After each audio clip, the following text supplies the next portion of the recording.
আজকের ভিডিওটা একটা বিশেষ দিনে শ্যুট করেছিলাম। অনেক দিন হয়ে গেল কোনো ভিডিও দেওয়া হচ্ছে না, অনেক কারণবশত। আজকে ভাবলাম ভিডিওটা যখন করেই ছিলাম তাহলে তোমাদের সাথে শেয়ার করি। দিনটা ছিল 1 জুলাই, একটা বিশেষ দিন আমার কাছে। তাই জন্য একটু সাজুগুজু করেই স্কুলে চলে এসেছিলাম। স্কুল অফ করা যাবে না, বাচ্চাদের সামনেই পরীক্ষা, তাই স্কুলে এসেছিলাম, না হয়তো ছুটি নিতাম। এতক্ষণ ধরে বিশেষ দিন বলছি, কী বা বিশেষ দিন? আজকে আমার আর দীপঙ্করের 12th অ্যানিভার্সারি। যদিও আজকে আমাদের সেরকম কোনো প্ল্যান নেই, তাই জন্য আরও বিশেষ করে ঘরে বসে থেকে কি হবে, দীপঙ্কর অলরেডি ও নিজের ওয়ার্ক প্লেসে যাবে, তাই আমিও চলে এলাম স্কুলে।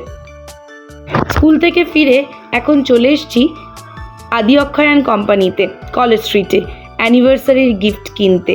তো চলো যাওয়া যাক ভেতরে আর দেখি কি কেনা যায়। আদি অক্ষয় তো তোমরা জানোই একটা শাড়ির দোকান, তো শাড়িই কিছু কিনবো।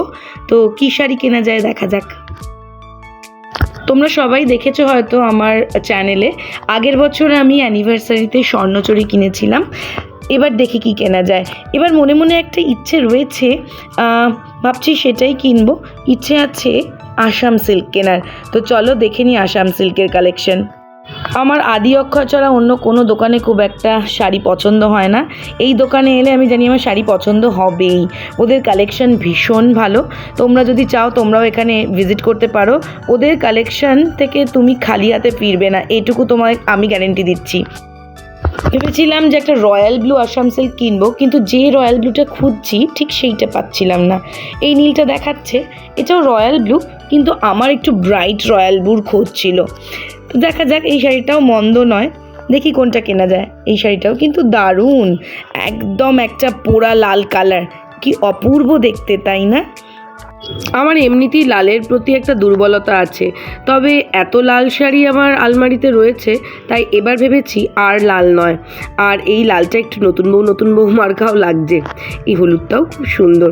কোনটার থেকে কোনটাতে চোখ ফেরাবো বুঝতে পারছি না, একটা এক এক ধরনের সুন্দর। এই সবুজটা দেখো কি অসাধারণ না? তবে সবুজটা পরলে আমাকে আবার কালো লাগবে না তো? আমার মনে সবসময়ই এই প্রশ্নটা ঘোরাঘুরি করে। আমার কমপ্লেক্সন নিয়ে আমার একটু খুঁতখুতানি বাতিক আছে। তারপরে দীপঙ্কর বলছিল কালো কেন লাগবে, ব্রাইট লাগবে আরও, তাই একটু গায়ে ফেলেই দেখে নিচ্ছি কেমন লাগবে সবুজটা। তো বেশ মন্দ লাগছে না, ভালোই লাগছে।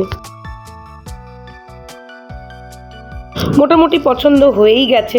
তারপর ভাবলাম আর একটু দেখে নিই, দেখে তো শখ মেটে না। দীপঙ্কর বলছে এবার এতগুলো দেখালো, এবার তাড়াতাড়ি নিয়ে নাও। তা ভাবলাম যে আরেকটা দেখেই নি, আরও একটা দুটো, তাই আবার এটাও একটু গায়ে ফেলে দেখে নিচ্ছি কেমন লাগছে।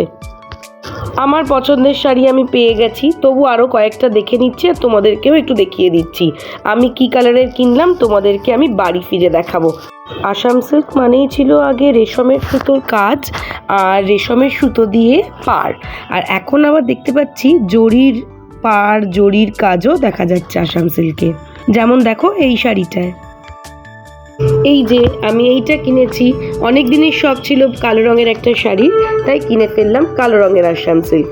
বাড়ি ফিরে ড্রেসটা চেঞ্জ করে আবার বেরিয়ে পড়লাম।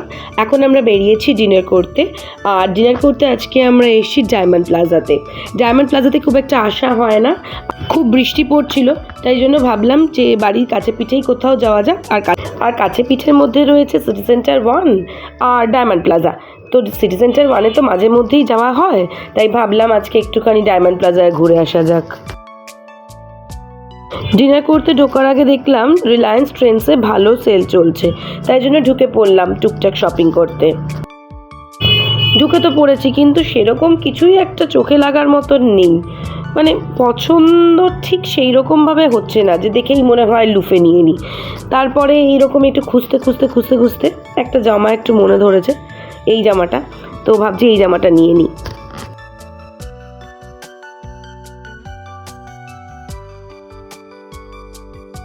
এই একটাই জামা নিলাম, আর বেশি খোঁজাখুঁজি করলাম না, কারণ অনেকটাই রাত হয়ে গেছে, না হলে ওদিকে ডিনারে ঢুকতে অনেকটা লেট হয়ে যাবে।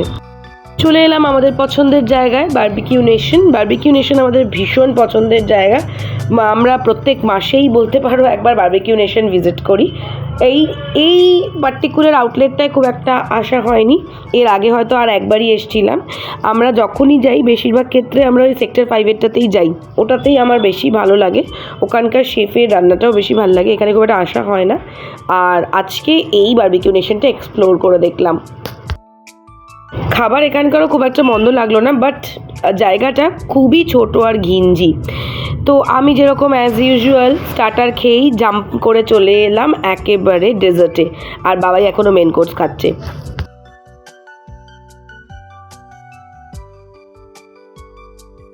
যেহেতু অ্যানিভার্সারি, তাই ছোট্ট করে একটু সেলিব্রেশন তো বানতাই হ্যাঁ, তাই জন্য এখানেই বারবিকিউ নেশনের সবার সাথে করে নিলাম আজকে আমাদের অ্যানিভার্সারি সেলিব্রেশন।